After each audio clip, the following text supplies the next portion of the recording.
यानी घर का परिवार और एमसीएल परिवार दोनों का ख्याल रख रहे हैं। मैं ये भी उम्मीद करता हूं कि आप सभी लोग 1 घंटा बहुत अच्छी एक्सरसाइज कर रहे हो, अपने हार्ट अपने लंग को मजबूत कर रहे हो और अपनी इम्यूनिटी को बढ़ा रहे हो। तो चलिए शुरुआत करते हैं आज के टॉपिक से। दोस्तों, हमारी जो सभ्यता संस्कृति के बहुत पहले, बहुत सालों पहले इंसान बाकी के जानवर जैसे ही रहता था, यहाँ वहां भटकता था, शिकार करता था और अपना गुजरान करता था। लेकिन एक वो चीज कि जिसकी वजह से इंसान एक जगह बस्ती करके रहने लगे, वो चीज थी एग्रीकल्चर। एग्रीकल्चर की खोज, वो चीज थी खेती, अपना कृषि, जिसकी वजह से इस इंसान को अनाज प्राप्त हुआ और वो एक जगह खेती करके रहने लगा। और इसी समुदाय से निर्माण हुआ गांव। पूरी दुनिया में कहीं भी जाओगे आप, तो बस्ती की कैसी शुरुआत हुई, गांव का कैसी शुरुआत हुई, तो इसका एक ही कारण है, वो है एग्रीकल्चर, कृषि। और दूसरी बात कि इसकी सबकी शुरुआत, कितने भी डेवलप कंट्रीज अगर आप देख रहे हैं, लेकिन इनकी सभी की शुरुआत गांव से ही हुई। हम देख सकते हैं कि हमारे प्राचीन संस्कृति में, जो भी हड़प्पा, मोहनजोदड़ो या बाकी दुनिया की किसी भी संस्कृति आप लीजिए, ये संस्कृति वहां तैयार हुई जहां खेती आप अच्छी तरह से कर सकते हैं, जहां इस खेती के लिए अच्छा एग्रोक्लाइमेटिक कंडीशन है, अच्छी जमीन है, अच्छा पानी है और आसानी से खेती हो सकती है। इस तरह से फिर गांव तैयार हुए, बाद में शहरें तैयार हुए, बड़े बड़े गांव तैयार हुए। लेकिन उस दिनों से इस पूरे समाज का अर्थव्यवस्था और प्रशासन दोनों का केंद्र बिंदु रहा है गांव। दोस्तों, हमारे सभ्यता में भी जब हम वैदिक वैदिक पीरियड की बात कर रहे हैं, उस वैदिक पीरियड में जब वेदों का निर्माण हुआ था, उसमें भी पूरे देश की जो नींव थी, जो अर्थ कारण था, हमारा समाज कारण और प्रशासन था, वो गांव के ऊपर ही केंद्रित था। और यही सिलसिला चालू रहा हमारे मध्ययुगीन भारत में। मध्ययुगीन भारत के सभी शहंशाह, मुगल्स, बाकी के राजा महाराजा, इन्होंने भी यही परंपरा कायम रखी, यही व्यवस्था कायम रखी। लेकिन इस व्यवस्था को अगर किसी ने बहुत बुरी तरह से डिस्टर्ब किया होगा, तो वो था ब्रिटिश राज। दोस्तों, ब्रिटिश ने वो एक कंपनी थी, जिस कंपनी ने इस देश को कैसे देखा, इस देश को ऐसे देखा कि कैसे इस देश से मैं ज्यादा से ज्यादा निचोड़ के अपने कंपनी का फायदा करा, कैसे मैं हमारे जो इंग्लैंड में बनी हुई जो फैक्ट्रियां है, उसमें कैसे ज्यादा से ज्यादा रॉ मटेरियल हासिल। तो उन्होंने इस गांव के तरफ इसका जो ढांचा था, इसकी जो पूरी अर्थव्यवस्था, ये पूरा गांव अपने आप में एक पूरा अर्थपूर्ण था, स्वयंपूर्ण था, सुजलाम सुफलाम था, उसकी तरफ बिल्कुल देखा नहीं। उन्होंने हमारी फैक्ट्री को जो चाहिए था वो रॉ मटेरियल के लिए, फिर उन्होंने वैसे सबको वही काम करने के लिए लगा। उनको चाहिए था जूट, उनको चाहिए था कॉटन, कपास, उनको चाहिए था ओपियम, उनको चाहिए था चाय कॉफी, उनको चाहिए था चीनी। बस यही इसी के जो एग्रीकल्चर वो उन्होंने कराने के लिए उनको कहा। हम कहते हैं कि अंग्रेजों ने कम्युनिकेशन, ट्रांसपोर्टेशन अच्छा बढ़ाया, उन्हें रेलवे की शुरुआत की। लेकिन दोस्तों, ये सिर्फ इसीलिए की ताकि ये सभी रॉ मटेरियल, ये सभी जो चीजें वो आसानी से अपने देश में लेके जा सकते थे। शायद हमें याद नहीं, लेकिन बिहार, मध्य प्रदेश, यूपी, उड़ीसा, यहाँ में बहुत बड़े बड़े हमारे बड़े बड़े सल्तनत हुआ करते थे, राजा महाराजा हुआ करते थे, बड़ी बड़ी हमारी इंटरनेशनल लेवल की यूनिवर्सिटीज वहां हुआ करती थी।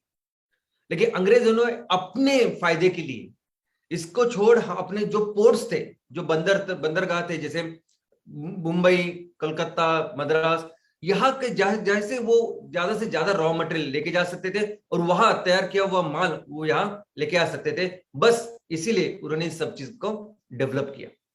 दोस्तों, हम देख सकते थे कि जो गांव अपने आप में पूरी तरह से अर्थव्यवस्था में स्वयंपूर्ण थे, वो गांव की पूरी व्यवस्था बदल के ये गांव, एक पूरा देश एक कॉलोनी बन गया।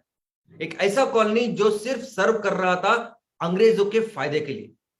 यहां तक कि यहाँ के हमारे किसान जो भी माल का उत्पादन करते थे, वह उसके ऊपर इतना टैक्स उन्होंने बढ़ाया कि वो बहुत महंगा हो गया। लोगों ने उसको इंपोर्ट करना बंद किया और ऊपर से अपनी फैक्ट्री का सस्ता माल, अपनी फैक्ट्री का जो बना हुआ माल, वो कंपलसरी यहाँ लोगों को बेचा करते था। तो इस तरह उस गांव की पूरी जो अर्थव्यवस्था, पूरी व्यवस्था वो बर्बाद हो गई थी। 1947 में हमारा देश आजाद हुआ, लेकिन उसके पहले ही कुछ दिनों, 50-60 साल से ही गांव का एडमिनिस्ट्रेशन कैसे अच्छा बेहतर हो, इसलिए अंग्रेज काम करने लगे थे। क्योंकि 1857 में जो उठाव हुआ, राष्ट्रीय उठाव हुआ, उसके बाद उनको एक समझ में आया कि हमें सिर्फ हमारे फैक्ट्री के साथ भी हमारे जो लोकल एडमिनिस्ट्रेशन है ना, उसके बारे में भी ख्याल रखना पड़े। और वहीं से शुरुआत हुई पंचायत राज की। आजादी के बाद सरकार ने कई कार्यक्रम का अमल बजावनी की, एग्जीक्यूट किया। उसमें एक इंपॉर्टेंट कार्यक्रम था समुदाय विकास कार्यक्रम और पंचवार्षिक योजना। लेकिन वो ये पूरा इसकी एग्जीक्यूशन करने का, इस पे अमल करने के बाद उनको पता चला कि अगर हमें देश को आगे आगे बढ़ाना है, देश को आगे लेके जाना है, देश की उन्नति करनी है, तो हमें फोकस करना पड़ेगा गांव के ऊपर। और गांव का ये सब जो कारोबार है, ये जो पूरा प्रशासन है, वो फिर से वो लोगों के हाथ में ही देना पड़ेगा, तभी जाके ये चीजें अच्छी तरह से चली। और इसी के साथ शुरुआत हुई स्थानिक स्वराज्य संस्था या पंचायत राज सिस्टम का। दोस्तों उन दिनों तो 80 से 90% लोग गांव में रहते थे। तो गांव की जो पंचायत राज व्यवस्था था वो बहुत इंपॉर्टेंट थी, जो हम लोग देखने वाले। आज तो हम लोग देख रहे हैं कि शहरों में भी ऑलमोस्ट उतने लोग रह रहे हैं। शहरों में लगभग 48 to 50% लोग अभी शहरों में, छोटे छोटे टाउन इसमें रह रहे हैं। वहां भी एक स्थानिक स्वराज्य संस्था है, वहां नगर निगम है, वहां म्यूनिसिपैलिटीज है, वहां म्यूनिसिपल कॉर्पोरेशन है, बड़े बड़े। और ये सभी स्थानिक स्वराज्य संस्था है, वो सभी वहां के लोग जो चुन के देते हैं, ऐसे लोगों के साथ अपना पूरा कारोबार प्रशासन करते हैं। लेकिन गांव की जब हम लोग बात करें, तो हमारा पूरा जो देश है वो बनता है राज्यों से, और राज्य बनते हैं जिलों से। तो इस जिले का जो प्रशासन था, वो उसकी नींव रखी गई इस पंचायत राज सिस्टम से। दोस्तों पंचायत राज सिस्टम, कई सारी कमेटियां बैठी, तब जाके ये सिस्टम इवॉल्व हुआ। लेकिन जैसा मैंने कहा कि आजादी के पहले से ही अंग्रेज लोग इस पे काम कर रहे थे, तो इसलिए आजादी के तुरंत बाद जो पहला राज्य था जिसने पंचायत राज सिस्टम अपनाया, वो था राजस्थान। पहला राज्य जिसने इसके ऊपर कानून बनाया वो था बिहार। और ऐसा करके एक एक राज्यों ने अपना अपना ये पंचायत राज सिस्टम डेवलप किया। 1993 में देश का एक कानून बना, जिसकी वजह से पंचायत राज सिस्टम पूरे देश में इसका अमल चालू हुआ। यह पंचायत राज सिस्टम हर जिले में त्रिस्तरीय, 3 स्तर के ऊपर काम करता है। सबसे जो बेसिक स्तर है, सबसे इंपॉर्टेंट जो स्तर है, उसको कहते हैं ग्राम पंचायत स्तर, जो गांव के लेवल काम करता है। जो तालुका लेवल पे जो स्तर होता है, जहां ये प्रशासन का काम होता है, उसे कहते हैं पंचायत समिति, तालुका या ब्लॉक लेवल। और जो जिला लेवल का जो स्तर है, उसे कहते हैं जिला परिषद। दोस्तों ये जो ग्राम पंचायत है, ये इस पूरे जो स्तर का सबसे बेसिक, ऐसा सबसे इंपॉर्टेंट सा स्तर है। जैसे हम कहते हैं कि अपना देश अलग नहीं है, वो राज्यों से बनता है, वैसे ही हर जिला, हर तालुका बनता है ग्राम पंचायती से। ग्राम पंचायत एक बेसिक पॉलिटिकल ऐसा स्तर है।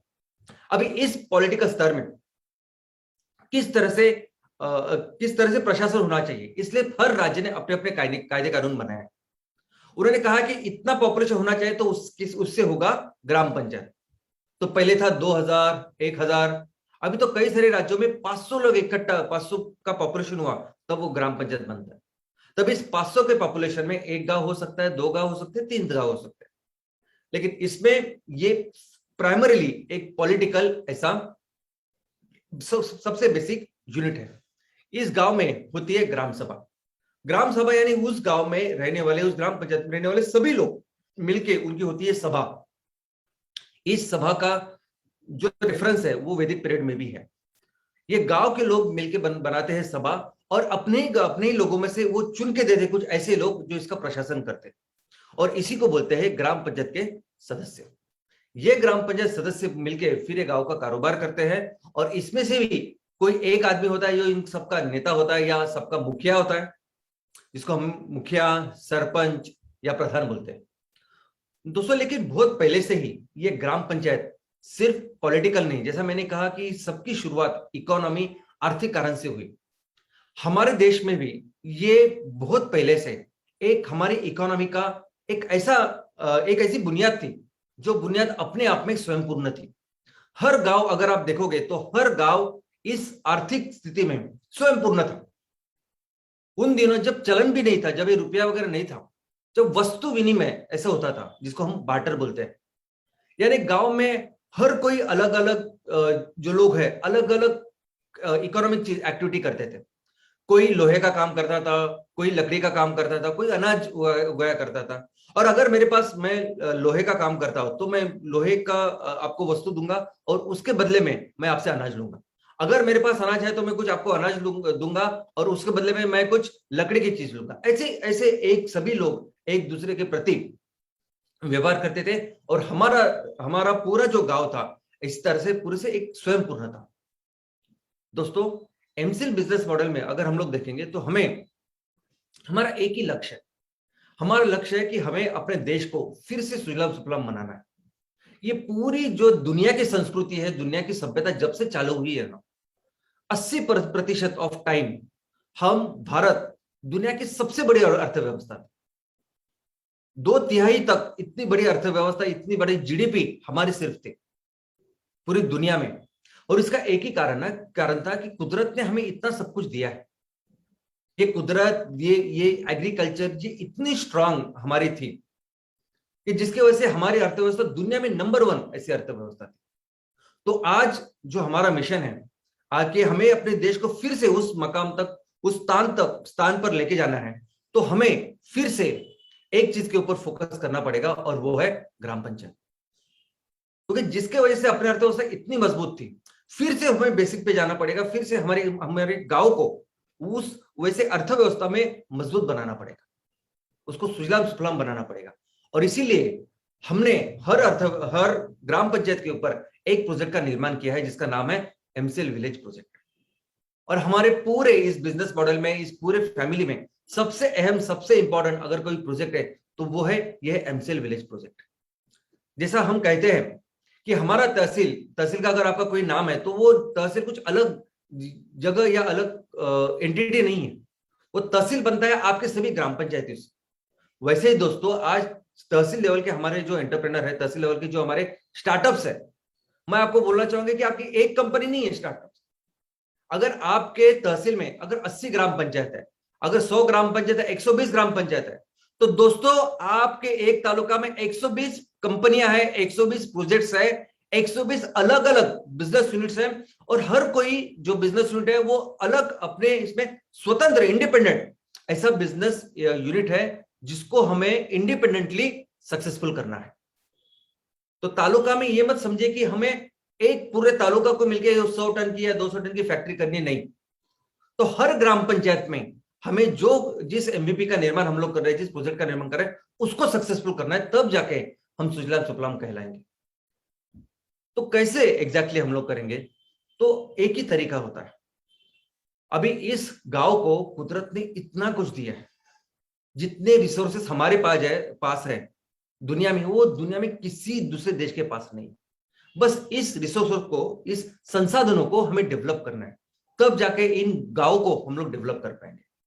सबसे इंपॉर्टेंट पहला जो रिसोर्स है वो है जमीन, ये मिट्टी। दोस्तों, मैं आपको बता दूं कि हमारे जैसी मिट्टी पूरी दुनिया में कहीं नहीं है। अमेरिका हमसे 3 गुना बड़ा है, चाइना हमसे 3 गुना बड़ा है, लेकिन जितनी खेती की योग्य जमीन हमारे पास है वो दुनिया में किसी के पास नहीं। ये जमीन, जिस जमीन की हम लोग बात कर रहे हैं, आज किसी जमीन पे कुछ खेती हो रही है, किसी जमीन पे नहीं हो रही है, लेकिन ये सभी जमीन बहुत महत्वपूर्ण है, बहुत जरूरी है, बहुत इंपॉर्टेंट है, बहुत इंपॉर्टेंट रिसोर्स है जो दुनिया में किसी के पास नहीं है। और हमें यह देखना है कि कैसे हर एकड़, हर इंच के जमीन को हम लोग डेवलप कर पाए। दोस्तों, हो सकता है कि आपकी जो फैक्ट्री तहसील की, जो 100 टन, 200 टन, 500 टन आउटपुट की फैक्ट्री लगने के लिए आपको पर्याप्त नेपियर ग्रास कुछ ग्राम पंचायतों से, कुछ गांव से मिल जाए। और हमारे देश में ऐसी व्यवस्था है कि कहीं भी जाइए आप, नॉर्थ ईस्ट से लेके आप साउथ, कहीं भी जाइए, लेकिन आपको पर्याप्त अपनी फैक्ट्री चलाने के लिए आपको जितना रॉ मटेरियल चाहिए, उतनी जमीन, उतनी खेती हर जगह आपको मिले। लेकिन हमारा वैसा नहीं। हम लोग सोच रहे हैं कि हर ग्राम पंचायत में कोई भी तरह की जमीन हो। देखो, हर ग्राम पंचायत में अगर ऑन एन एवरेज हम देखें तो 650 हेक्टर यानी 1625 एकड़ इतनी जमीन है। तो सोचिए, ये सभी जमीन, ये जो हम लोगों ने तैयार की है, ये बहुत मेहनत करके तैयार की। इसके ऊपर जो मिट्टी है उसको बहुत साल लगे, उसके बाद ही मिट्टी तैयार हुई है। और बहुत मेहनत करके, बहुत पैसे खर्च करके ये हमने तैयार किया, ऐसा हमें सोचना पड़ेगा। कुदरत ने जो हमें अभी रेडीमेड दिया है, लेकिन सोचिए कितनी मेहनत करिए, बहुत इंपॉर्टेंट रिसोर्स है। कुछ ऐसी ग्राम पंचायत हो सकती है कि जहां ऐसी प्लेन लैंड नहीं है, वहां सिर्फ ऐसे पहाड़ है, लेकिन जो प्रोडक्ट्स, जो एग्रीकल्चर प्रोड्यूस इस पहाड़ पे होगा वो प्लेन पे नहीं होता है। अगर आपको चाय की, कॉफी की अगर आपको कल्टीवेशन करनी है तो वो सिर्फ ऐसे पहाड़ पे ऊपर होगा। अगर आपकी जमीन है समुद्र को लग के रेत उसमें ज्यादा है, तो उस रेत में वो नारियल के पेड़ बहुत अच्छे होंगे। कुछ ऐसे प्रोडक्ट है वो बाकी के नॉर्मल जगह पे नहीं होंगे। जम्मू कश्मीर में जो फल होंगे वो बाकी की जगह पे नहीं होंगे। वहां जो एनिमल हस्बेंड्री होगी बाकी की जगह पे नहीं होगी। तो अपने ग्राम पंचायत में जो कुछ, जो जमीन है वह कुछ ना कुछ अपनी विशेषता है, उसको हमें देखना पड़ेगा। और हमारे पास तो सभी ऑप्शंस है। हमारे पास तो हम लोग देख सकते हैं कि हम लोग सिर्फ ईंधन के बारे में नहीं, तो ऑर्गेनिक की जो भी चीज रहेगी उसको हम लोग उसको तैयार कर सकते हैं, उसके प्रोडक्ट्स तैयार कर सकते हैं और पूरी दुनिया में दे सकते हैं। हम लोग एक पेट्रोकेमिकल के जो आज प्रोडक्ट्स है उसको 100% हमको रिप्लेस करना है, और उसको रिप्लेस करके bio rubber, bio plastic, bio paint, ऐसी सब चीजें हमें करनी है जो फिर से हमारी खेती से आने वाली है। तो आज हमारे यहाँ जो 1625 एकड़ जमीन है उसमें हम लोग क्या कर सकते हैं, ऐसे कई सारे ऑप्शन आज हमारे सामने हैं जो हमें करने हैं। इतना ही नहीं, तो एनिमल हस्बेंड्री दोस्तों, हम पूरी दुनिया में अपना देश एक ऐसा देश है कि जहां रहने की योग्य सबसे अच्छी कंडीशन है। चाहे वो आदमी, लोग हो, इंसान हो, चाहे वो जानवर हो, सबके लिए सबसे अच्छी रहने वाली अगर कोई भूमि है तो भारत भूमि है। तो कई सारे ऐसे गांव होंगे कि जहां हम लोग अच्छी तरह से ये पशुपालन का बिजनेस कर सकते हैं, दूध का कर सकते हैं, मधुमक्खी का कर सकते हैं, और इस तरह से हमारी जमीन का उपयोग कर सकते हैं। तो हमारा एक ही मकसद होना चाहिए, एक ही लक्ष्य होना चाहिए कि ये 1625 एकड़ जो जमीन है, जो हर तहसील में, हर ग्राम पंचायत में हमें अवेलेबल है, उसको कैसे ज्यादा से ज्यादा उससे उत्पादन ले और हमारे किसानों को ज्यादा से ज्यादा उत्पादन दे। देखो, मैं एक प्रैक्टिकल चीज आपको बोलता हूँ। अब मैं मुंबई में रहता हूँ। मुंबई में कई सारे ऐसे लोग हैं जो ऑफिसेज में काम करते हैं, जो मल्टीनेशनल कंपनी में काम करते हैं, लेकिन उनको हमेशा लगता है कि अपनी खुद की जमीन हो, अपनी खुद की खेती हो। तो वो मेहनत करके पैसे जोड़ के वो बंबई के बाहर या अपने गांव में, बंबई के बाहर की बात करता हूं, एक ऐसी छोटी सी वो जमीन का टुकड़ा लेते हैं, और ऐसे जमीन का टुकड़ा कि जहां वो थोड़ी सी खेती करे, अपना घर बनाए, ऐसा कुछ। और ऐसा जमीन का टुकड़ा जो सिर्फ बारिश में आपको एकदम ग्रीन नजर आएगा, हरा नजर आएगा, और बाकी के पूरे दिन वो पूरा सूखा होता है। फिर भी ये लोग हफ्ते में एक बार जाएंगे, 2 हफ्ते में एक बार जाएंगे, लेकिन उस थोड़े से जो छोटे से जमीन के टुकड़े को, जिसपे बिल्कुल पानी नहीं, कुछ नहीं, कुछ नहीं, इस तरह से उसको सजाते हैं, इस तरह से उसको डेवलप करते हैं कि आप देख सकते हैं कि पूरी उनकी छोटी सी स्ट्रिप होती है लेकिन वो बहुत डेवलप्ड होती है। वैसा हम लोग कर सकते हैं। आज मुझे पता है कि कितने सारे हमारे यहाँ ऐसे एग्जाम्पल हैं कि जहां जमीन बुरी तरह से खराब हो गई है, जहां बंजर हो गई, जहां अभी कुछ भी नहीं आता। लेकिन मैं आपको सैकड़ों ने हजारों एग्जांपल दे सकता हूं कि एक आदमी ने मिशन के तौर पर काम करके कैसे अपने गांव के जमीन को सुजलाम सुफलाम किया।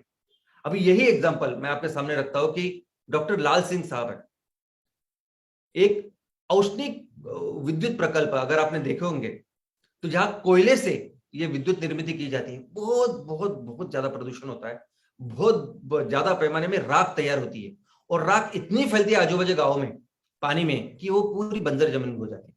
तो ऐसी ही एक बंजर जमीन अभी आप देखोगे सामने है आपके। सिर्फ 2 साल पहले ऐसी बंजर जमीन थी, और 2 साल के बाद काम करने के बाद वो जमीन कैसी हो गई है वो जरा आप देखिए। ऐसे हजारों एग्जाम्पल मैं आपको दे सकता हूं। तो दोस्तों, हमारे गांव में अगर कोई भी ऐसा आपको नजारा दिखाई देता है कि जमीन बिल्कुल कल्टीवेशन में नहीं है, कुदरत ने इतना कुछ दिया है कि बहुत जल्दी हम ऐसी जमीन को विकसित कर सकते हैं और इससे कुछ उत्पादन हमारे किसानों को, भाइयों को दे सकते हैं। लोग, दूसरा बहुत महत्वपूर्ण जो असेट है या रिसोर्स है वो है लोग। काफी सारे लोगों का ऐसा कहना है कि नहीं, इतनी सारी आबादी जो है, वो आबादी हमारे लिए बहुत बड़ा प्रॉब्लम है। मैं समझता ही नहीं ये प्रॉब्लम है। हमारा भारत देश पहले से इतना समृद्ध है कि कितने सारे लोग, कई सारी आबादी हमेशा यहाँ से ज्यादा ही होती है। पूरी दुनिया से सबसे ज्यादा आबादी हमारे देश में ही होती है, क्योंकि इसमें कंडीशन ऐसे कि जहां ज्यादा से ज्यादा लोग रह सकते हैं। और बाहर से जो भी लोग आए अंग्रेज छोड़ के, सभी लोग यहाँ के बस गए ना।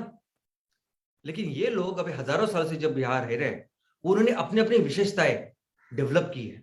ये हमारे पूरे बिजनेसेस के लिए हर जगह बहुत बहुत कंट्रीब्यूट कर सकते हैं। बहुत बड़े पैमाने में हम रोजगार निर्मित तो होगी, उनको रोजगार मिलेंगे, लेकिन उनके साथ ये बहुत अच्छा कंट्रीब्यूट कर सकते हैं हमारे बिजनेसेस को। कैसे? तो दोस्तों, जैसा मैंने कहा, अगर आपने सुना होगा तो 12 बलूतेदार ऐसी एक सिस्टम है कि हर गांव में हर कोई फैमिली वो किसी न किसी एक चीज में माहिर था, एक्सपर्ट था, अपनी सेवा देता था। लेकिन आज की तारीख में ये सब जो चीजें वो हजारों सालों से जो करते आ रहे हैं, उसको बहुत महत्व, डिमांड प्राप्त हुई है। क्यों? क्योंकि जो पेट्रोकेमिकल के प्रोडक्ट्स है, जिसकी वजह से, जिसके कचरे की वजह से पूरा जो इकोसिस्टम है, पर्यावरण का संतुलन है, वो पूरी तरह से खराब हो चुका है। अब इन दिनों में लोगों को चाहिए कि वो कुछ इको फ्रेंडली, जिससे पर्यावरण की कोई हानि नहीं होती, ऐसी चीजों को बहुत ज्यादा डिमांड है। हमारे गांव में आप देख सकते हैं कि ऐसे कई लोग आपको मिलेंगे कि जो इस हस्तकला में ऐसे इको फ्रेंडली प्रोडक्ट्स बनाने में माहिर है, और जिसका डिमांड पूरी दुनिया में, आज ऐसी चीजें हम लोग पूरी दुनिया में बेच सकते हैं। वो हम देख सकते हैं कि ऐसे कौन से लोग हैं कि जिनसे हम लोग ये उत्पादन तैयार कर सकते हैं और हमारा बिजनेस डेवलप कर सकते हैं। उन लोगों को एक अच्छी आमदनी हम लोग दे सकते हैं। आपको क्या करना है? आपको सिर्फ हमारे अपने ग्राम पंचायत का, अपने गांव के प्रति वो सर्वे करना है, देखना है कि कौन से वो लोग हैं कि ये सब जो करते हैं। और मुझे पता है कि एक भी गांव हमारे देश में ऐसा नहीं है कि जहां ऐसे विशेषज्ञ नहीं। दोस्तों, तीसरा बहुत इंपॉर्टेंट जो रिसोर्स है वो है पानी। हम इतने खुश नसीब हैं कि दुनिया में दूसरी सबसे ज्यादा वर्षा हमारे देश में होती है। इतने, अभी ये पानी सभी चीजों के लिए लगता है ना, लेकिन यही पानी, जब कई घर ऐसे होते हैं कि जहां दिन में आधा घंटा पानी आता है, कई घर ऐसे होते हैं कि दिन में 4 घंटे पानी आता है, तो आप बराबर उसकी व्यवस्था करते हैं कि आधा घंटा भी पानी आया तो आप बराबर रखते हैं कि उसकी व्यवस्था पूरे दिन में हो। लेकिन कुछ गांव, कुछ शहर ऐसे कि जहां 2 दिन में, 3 दिन में पानी आता है। मैं एक शहर को जानता हूं, मनमाड़ करके है महाराष्ट्र में, जहां 10 दिन, 12 दिन, 15 दिन के बाद पानी आता है। लेकिन फिर भी एक बार वो पानी आया तो लोग क्या करते हैं, उन्होंने ऐसी व्यवस्था करके रखी है कि 15 दिन के लिए उसकी व्यवस्था बनती है और वो रहते हैं। तो जब कुदरत 12 महीने में 4 महीने, 4 महीने छोड़िए, 2 महीना भी अगर आपको पानी देती है, तो ऐसा समझिए कि 24 घंटे में 4 घंटा पानी मिल रहा है आपको। तो हम ये भी नहीं देख सकते कि कैसे हम लोग इस पानी को रखें संभाल के, जो लगने वाला है बाकी का टाइम। जो भी राजा महाराजे जिनकी वजह से हम लोग सुजलाम सुफलाम थे, उस राजा ने क्या किया मालूम आपको? उस राजा ने, उन राजाओं ने, चाहे वो राजा भोज हो, छत्रपति शिवाजी महाराज हो, साउथ के राजा हो, सभी राजाओं ने पहली बार ये देखा कि हमारी यहाँ प्रजा कितनी है, उनके क्या क्या उपयोग, क्या क्या जरूरतें हैं। और वैसे उन्होंने बड़े बड़े तालाब रखे, बड़े बड़े तालाब उन्होंने, राजाओं ने उस टाइम में, उस जमाने में जब कोई मशीनरी नहीं थी, तब बांधे लोगों के पानी की व्यवस्था के लिए। और इतना सिंपल काम हम लोग नहीं कर सकते क्या? मैं आपको हजारों ऐसे एग्जांपल दे सकता हूं कि जिन्होंने ऐसे गांव कि जहां बिल्कुल जो ड्रॉट है, जो बिल्कुल सूखे है, ऐसे उन्होंने एकदम सुजलाम किया है, सुफलाम किया। कैसे? तो सिंपल तरीके है। अभी कुछ तो मैं आपको ऐसे एग्जांपल दे सकता हूं जो आज के दिन में भी है। केरला में सबसे ज्यादा बारिश होती है। केरला में सबसे वन ऑफ द फेमस ऐसे जो जिला है वो त्रिशूर है। उस त्रिशूर में कुछ ऐसे भी लोग रहते हैं जो जो जब गर्मी में सूखा पड़ता है तो उनको अपना रहना बदलना पड़ता है। ऐसे आदिवासी लोग भी रहते हैं, ऐसे जगह पे हम लोग रहते हैं। तो ऐसा एक एग्जांपल मैं आपको देना चाहता हूँ कि कैसे लोग तब्दील करते हैं। दोस्तों, ये जो जनाब है, इनका नाम है योगेश चौहान साहब। ये पुणे में रहते हैं और पुणे में एक मल्टीनेशनल कंपनी में काम करते हैं। ठीक है, उनको हमेशा लगता था कि मैं अपने गांव के प्रति कुछ करूं। इनका गांव है सातारा में, दही गांव करके। वही सातारा में अभी हमारी फैक्ट्री, हमारे प्रोजेक्ट शुरू होने वाले हैं। तो दोस्तों, उनको लगा कि कैसे मैं अपने गांव को इस पानी से बाहर निकालूं, इस सूखे से बाहर निकालूं। और सिर्फ 2017 में इन्होंने चालू किया।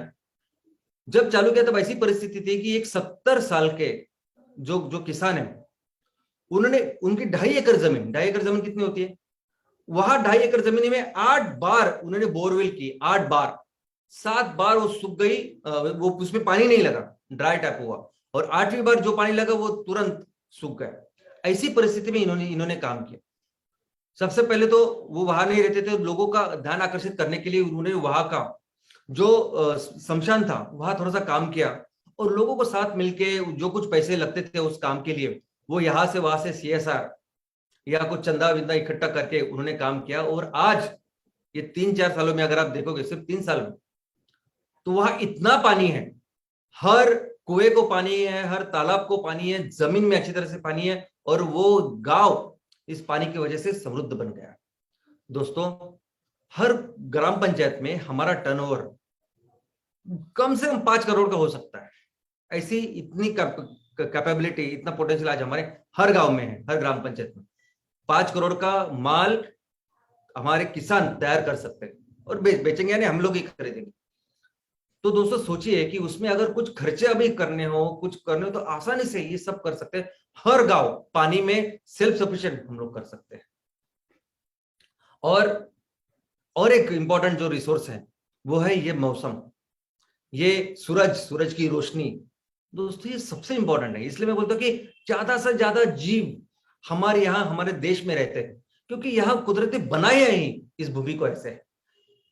यहां तक कि हमारे पास जो पश्चिमी तट और पूर्व तट पे जो समुद्र है, उस समुद्र के पानी का टेम्परेचर, उस समुद्र के पानी के अंदर का जो इकोसिस्टम है, पर्यावरण इतना अच्छा है कि दुनिया में सबसे अच्छी मछली हमारे यहाँ तैयार होती है। क्या आप जानते हैं जितने भी मछली हम लोग एक्सपोर्ट करते थे, वो पूरी मछली कौन लेता था? जापान। वो जो देश, खुद जापान वो द्वीप समूह है, द्वीप है, बेट है, चारों ओर उसके समुंदर है, और वो हमसे मछली ले रहा है। क्यों? क्योंकि उस मछली की क्वालिटी अपनी ऐसी थी। लेकिन पिछले 15 साल से अभी उसने लेना बंद किया है, क्योंकि आप अभी इतनी गंदगी, इतना पोल्यूशन हमारे अभी पानी में हो चुका है कि वो पूरा पोल्यूशन, वो पूरे केमिकल्स अभी मछली में भी आ गए हैं।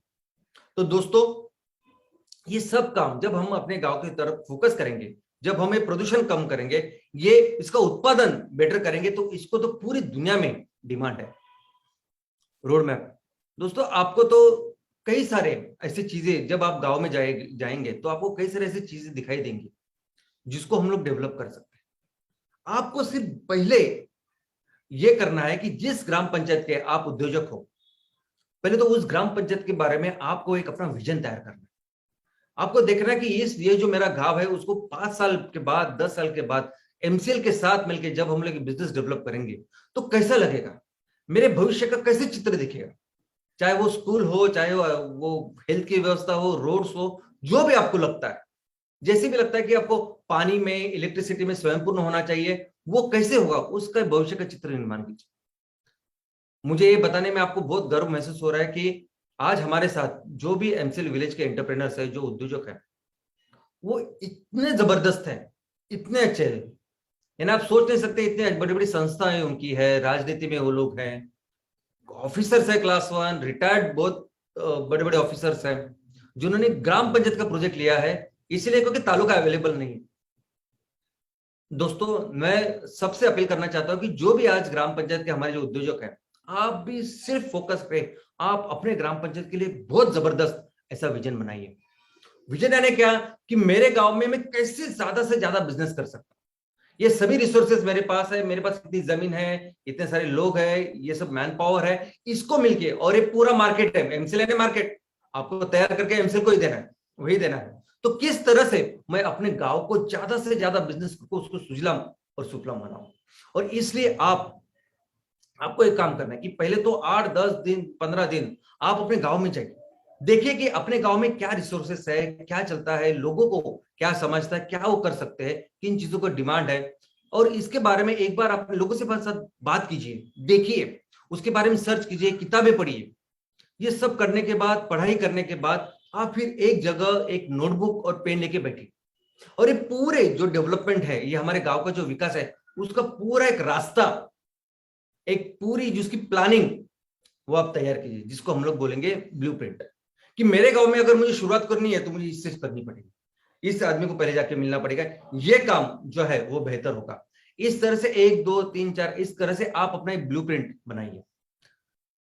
और दोस्तों इसके लिए आप कुछ एक्सपर्ट होने की जरूरत नहीं, आप बहुत कुछ पढ़े लिखे होने की जरूरत नहीं, आपको बहुत कुछ इसका नॉलेज है, टेक्निकल नॉलेज है, ऐसा कुछ मानने की बिल्कुल जरूरत नहीं।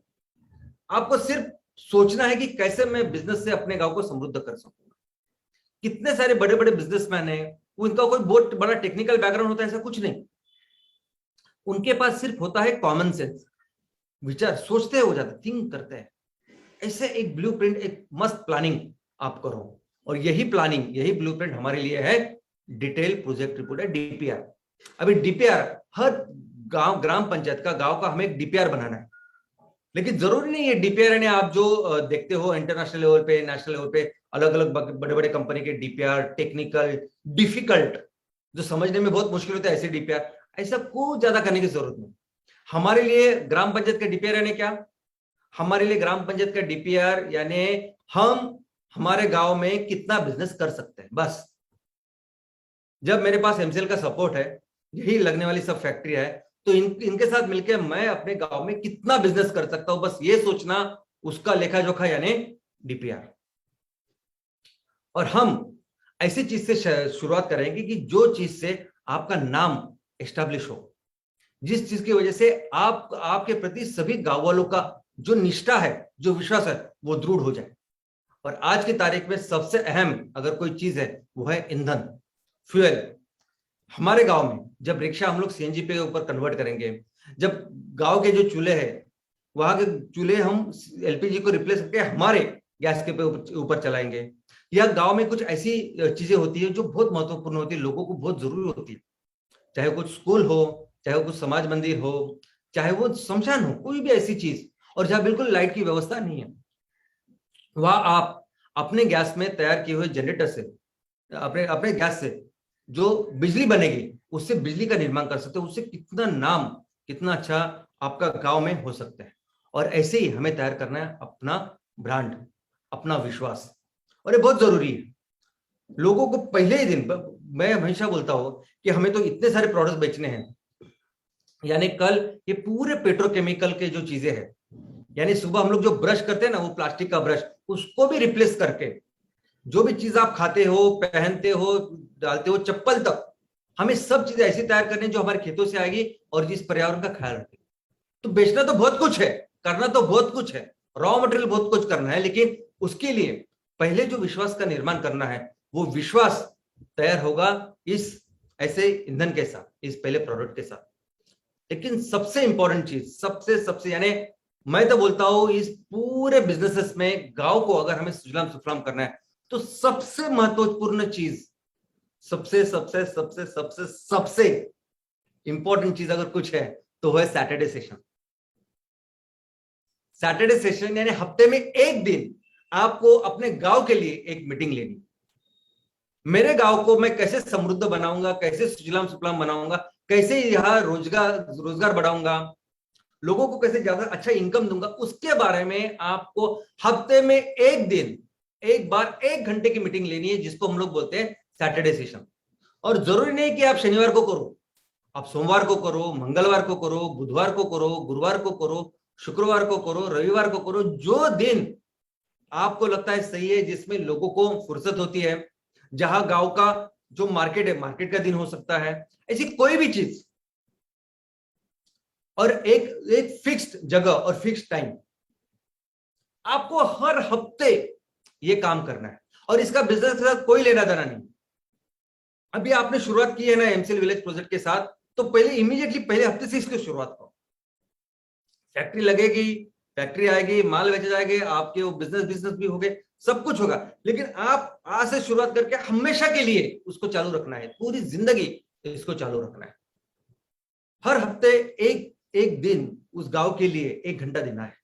और जरूरी नहीं कि हर हफ्ते आप ही मीटिंग करो, आप ही बताओ, कोई भी आके बात कर सकता है। वहां 10वीं में अगर कोई लड़का पहला है, लड़की पहली आई, वो की बात कर सकती है।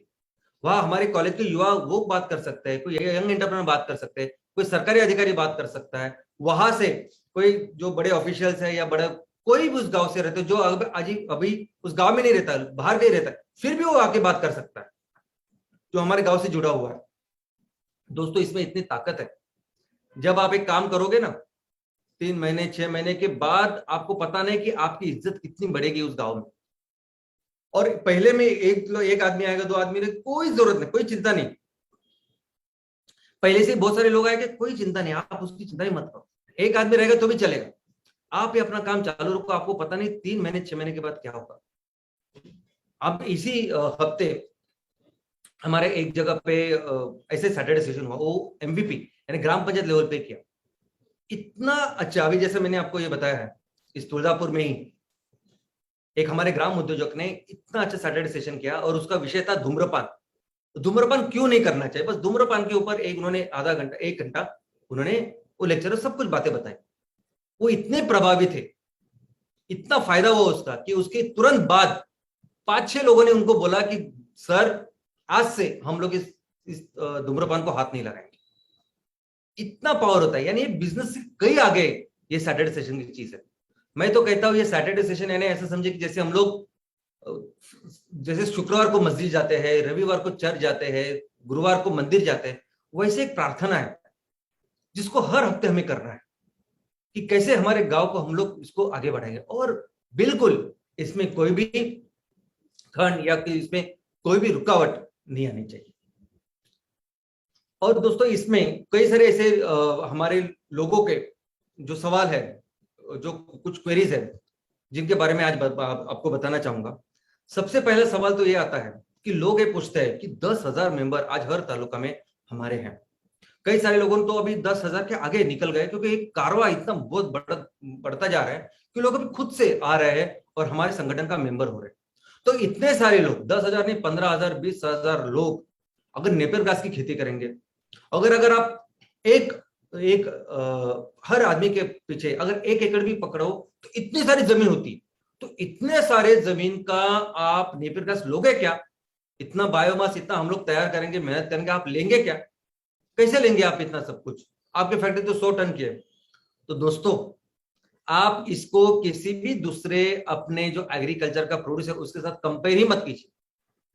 आप जो अभी प्याज आलू जो उगाते हैं ना, उसके साथ बिल्कुल इसको कंपेयर मत कीजिए कि वो बहुत ज्यादा बढ़ने के बाद प्याज जो 50 रुपए का बिकता है वो 5 रुपए भी कोई लेता नहीं पाता और हमारा खर्चा भी नहीं आता और ऐसा सब हो जाता है। वैसे ये बिजनेस नहीं है। आज जिस चीज का आप निर्माण कर रहे हो ना वो है ईंधन, ऑयल एंड गैस। और आपको मालूम है आज की तारीख में कितना जरूरी है? क्या आपको पता है कितना भयंकर संकट पूरी दुनिया के सामने है? क्या आपको पता है कि दुनिया में जो 10 न्यूज अगर आप देखो 10 न्यूज उसमें से 9 न्यूज सिर्फ और सिर्फ ये ग्लोबल वार्मिंग की है। आज जो मैं आपको भी आप भाषण दे रहा हूं वहां अमेरिका में सबसे बड़ा तूफान आया जिसकी वजह से पूरा पानी पानी बाढ़ आ चुकी है वहां। और एक जगह बाढ़ आ चुकी है और उसी अमेरिका में दूसरी जगह बहुत बड़ी आग लग चुकी है। जैसे पहाड़ गिरते हैं ना, लैंडस्केप लैंडस्लाइड होते हैं हमारे यहाँ उत्तराखंड में होते हैं, महाराष्ट्र में होते हैं, वैसे लैंडस्लाइड अभी चाइना में हो रहे हैं बहुत बड़े पैमाने। रशिया में बाढ़ आ रही है, बाढ़ है। तो देखिए आप हर जगह, यानी आप ऐसा मत सोचिए कि पिक्चर में जैसे होता है ना कि एक ही दिन में सब कुछ तबाह हो जाता है, वैसे एक दिन में नहीं होता, लेकिन हर दिन हो रहा है। आप सोच नहीं सकते कि 3 4 5 साल के बाद क्या हो सकता है। हमारे देश में भी जो हो रहा है आप देख ही रहे ना। तो जो चीज हम लोग ये तैयार कर रहे हैं ये दवा है, दवा। अगर इसको सबको रुकाना है, बंद करना है, फिर से हमारी इस धरती को या पर्यावरण को बचाना है तो यही अपनाना पड़ेगा। ये जो ऑयल एंड गैस हम लोग ले रहे हैं, ये फोसिल सीएनजी से लेके सब कुछ, ये नहीं चलेगा। हमको तो अपने देश में ही करना ही है, लेकिन बाकी के दूसरे देश को भी देना है दुनिया को। ये जैसे कोरोना की वैक्सीन है, दवा है ना, वैसा ही है। तो आप उसकी चिंता ना करें कि कितना माल तैयार होगा, कितना करेंगे, उसका हम लोग क्या करेंगे। लेकिन हर ग्राम पंचायत में कितना करना है उसका हमने एक तरीका सोच के रखा है। हर ग्राम पंचायत में हम जितनी जमीन आपकी अवेलेबल है उससे 15 से 20% यानी 100 हेक्टर इतने जमीन पे हम लोग बायोमास करेंगे, नेपियर ग्रास करेंगे। अब यो क्यों? क्योंकि हर गांव में हर जगह एक जैव विविधता है। जंगल में शेर भी रहता है, चूहा भी रहता है, सांप भी रहता है, हाथी भी रहता है, सब कुछ रहता है ना। और सब अपनी अपनी जिंदगी जीते हैं। ऐसा होता है कि सिर्फ शेर ही होता है, ऐसे नहीं होता है ना। हर जगह एक बैलेंस होता है और इस बैलेंस, ये जो प्रकृति के नियम है उसके साथ चलना बहुत जरूरी है।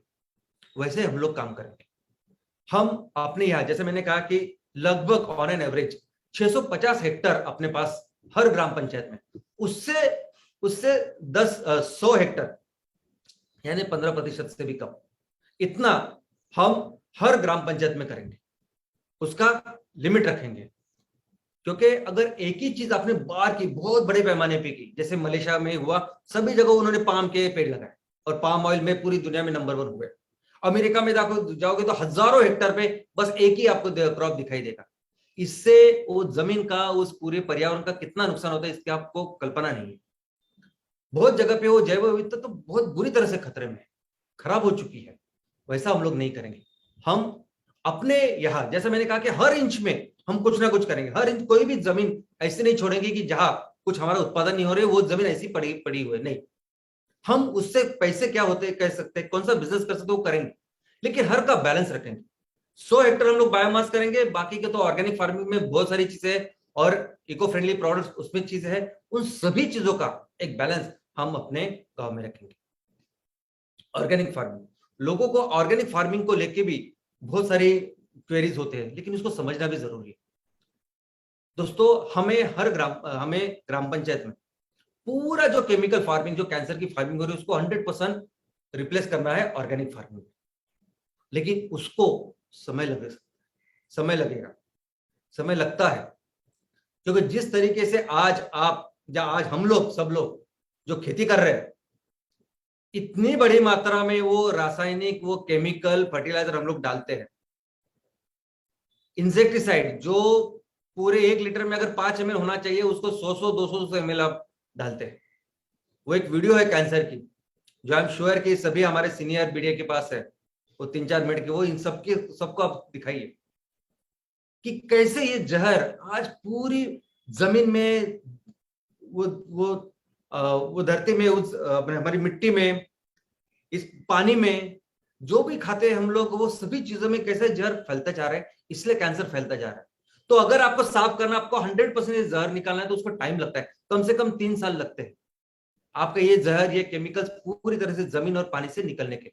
लेकिन हो सकता है कि जिस तरह से हम लोग खेती कर रहे हैं, यानी एक बार आपने पानी डाला अपने खेतों में, तो जब तक बाहर का बाजू वाला बोलता नहीं कि बाबा तेरा पानी मेरे खेतों में आ रहा है, तब तक आप वो बोर बंद नहीं करते।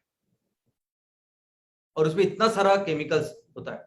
तो दोस्तों, हो सकता है कि इसके लिए 4 साल 5 साल लग सकते हैं। हो सकता है कि इस 4-5 सालों में आपकी उत्पादकता भी कम होने वाली है, क्योंकि हम लोग उस जमीन को साफ करें।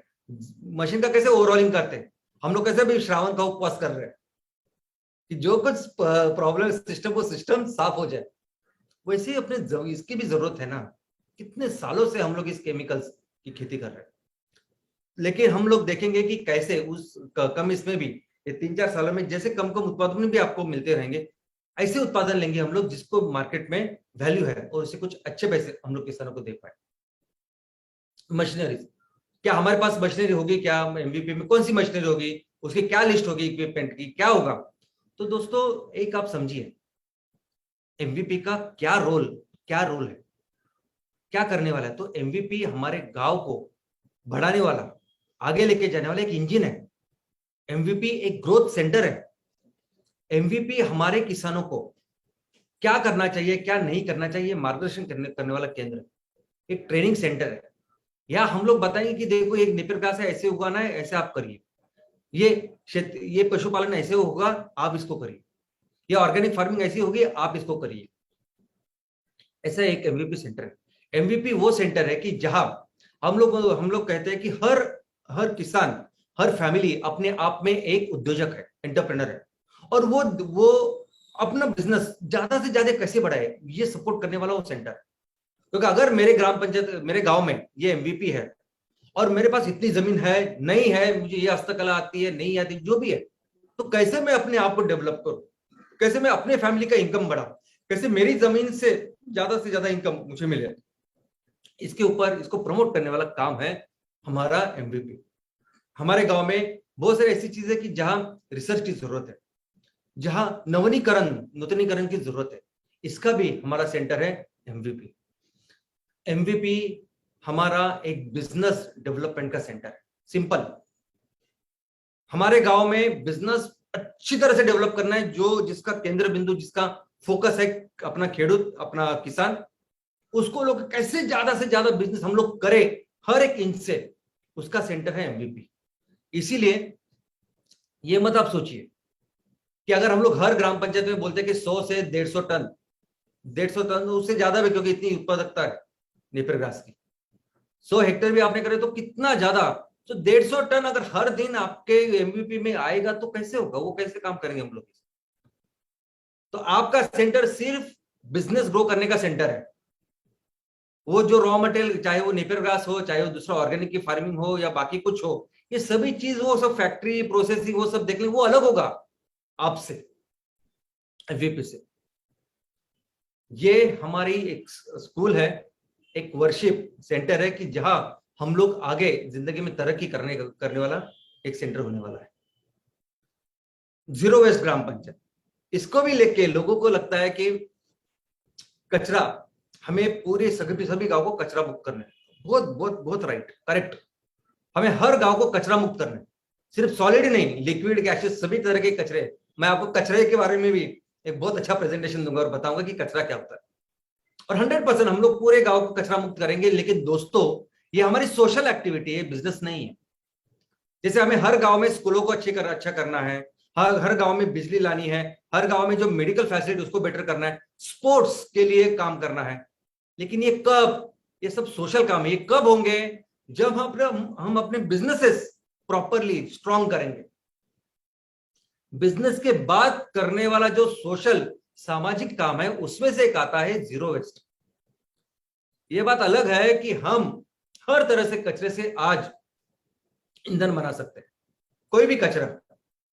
लेकिन हमारी जो फैक्ट्रियां है, हम जो अभी ईंधन बनाना चाहते हैं, वो ईंधन कचरे से नहीं बनेगा। आप फोकस कीजिए कि हमें किसानों से नेपियर घास उठाना है, उसको लगाना है और उसको रॉ मटेरियल करके हमारे फैक्ट्रियों में सीएनजी का, पीएनजी का निर्माण करना है। एक कचरे का बिल्कुल, ये कचरा हमारे लिए बिल्कुल रॉ मटेरियल नहीं। यानी जिस गांव में, जिस ग्राम पंचायत में हम लोग बोल रहे हैं कि हमें 150 टन, 100 टन, 150 टन हर दिन बायोमास चाहिए, आई मीन करने वाले हम लोग, वहां अगर आप कचरे में जाएंगे तो आपको 500 किलो यानी आधा टन, इतना भी कचरा नहीं मिलेगा बिजनेस के लिए। तो आप, तो पहली बात तो ये कचरा और कचरे से ये सीएनजी बनेगा, ये बात बिल्कुल बोलनी नहीं है, बतानी नहीं है, अभी जरूरत ही नहीं उसकी। एक बार अपने बिजनेस के ऊपर फोकस कीजिए, उसके बाद तो आपके यहाँ सिर्फ गीला ही नहीं, सूखा किसी भी तरह का कचरा, उसका हम लोग देखेंगे क्या करना है, कैसे हमारे गांव को कचरा मुक्त करना है। लेकिन अपना बिजनेस एक अलग है और ये जो सोशल चीज है वो अलग है। इनकम, दोस्तों इनकम के बारे में भी आपको ये समझना है कि कोई भी अगर इन्वेस्टमेंट करता है और उसमें से 20% अगर साल को मिलता है तो बहुत अच्छी इनकम होती है। और अगर 1.5 लाख किसी ने दिया है तो उसके अगर 20%, 30,000 रुपए अगर महीने को मिले तो इससे अच्छी बेहतर इनकम नहीं हो सकती। हमें बायोमास फार्मिंग के लिए 250 रुपए पर टन आपके इस सेंटर को मिलने वाले हैं, तो आप ही कैलकुलेट कीजिए। और करियर, दोस्तों दुनिया में कई सारे ऐसे एग्जांपल्स हैं जो अंतरराष्ट्रीय लेवल के ऊपर महान हस्ती बने, सिर्फ और सिर्फ उन्होंने गांव में कुछ तो चीज की, गांव से उन्होंने चालू किया। ऐसे हजारों एग्जांपल है मैं जो आपको दे सकता हूं कि जिन्होंने अपने गांव के ऊपर फोकस किया, गांव अच्छा काम किया, वहां जो कंट्रीब्यूट किया उसमें से वो अपने देश के प्रति, अपने पूरे दुनिया में उनका नाम हो गया। और ऐसे कई सारे एग्जांपल हमारे सामने हैं। लेकिन मैं तो इतना ही बताना चाहूंगा कि आज अगर आप अपने गांव के ऊपर फोकस करेंगे, अच्छा काम करेंगे, तो हमारे पूरे एमसीएल के परिवार में जो कुछ आपको लगता है कि मुझे ये करना है, ऐसे करना है, फैक्ट्री होनी है, मैं इस पोजीशन में जाना चाहता हूं, वो आप किसी भी पोजीशन पे जा सकते हो अगर आप अच्छे फोकस करके अपने गांव के ऊपर काम करते। कोई भी फैक्ट्री अगर आपको जो चाहिए उस पोजीशन पे जा सकते हैं आप हमारे कंपनी के सीईओ बन सकते हैं, ऐसे लेवल पे जा सकते हैं। ऐसी व्यवस्था आज हमारे पास। तो दोस्तों मैं चाहता हूं कि आप इस बात को अच्छी तरह से समझें कि हमारा एक ही फोकस है, गांव। वो फोकस पहले से था, उसी की वजह से हम लोग इतने साल पूरी दुनिया में नंबर 1 इकोनॉमी थे। और आज भी अगर फिर से जाना है तो हमें हर ग्राम पंचायत को अलग अलग समझ के उसको अलग अलग सक्सेसफुल करना है। सिर्फ मेरी 100 टन की, 200 टन की फैक्ट्री कैसे लगेगी उसकी चिंता मत कीजिए। हर गांव को हमें समृद्ध बनाना है, चाहे वो पहाड़ हो, चाहे वो समुद्र के किनारे हो, चाहे वो रेगिस्तान हो। कुछ ना कुछ बिजनेस एक्टिविटी है जो हम लोग डेफिनेटली हमारे गांव में करेंगे। ज्यादा से ज्यादा अपने किसानों की, अपने खेडूत की, लोगों की हम लोग इनकम बढ़ाएंगे और हमारे गांव को सुजलाम सुफलाम करेंगे। तो आप सभी को बहुत बहुत शुभकामनाएं इसके लिए। Thank you.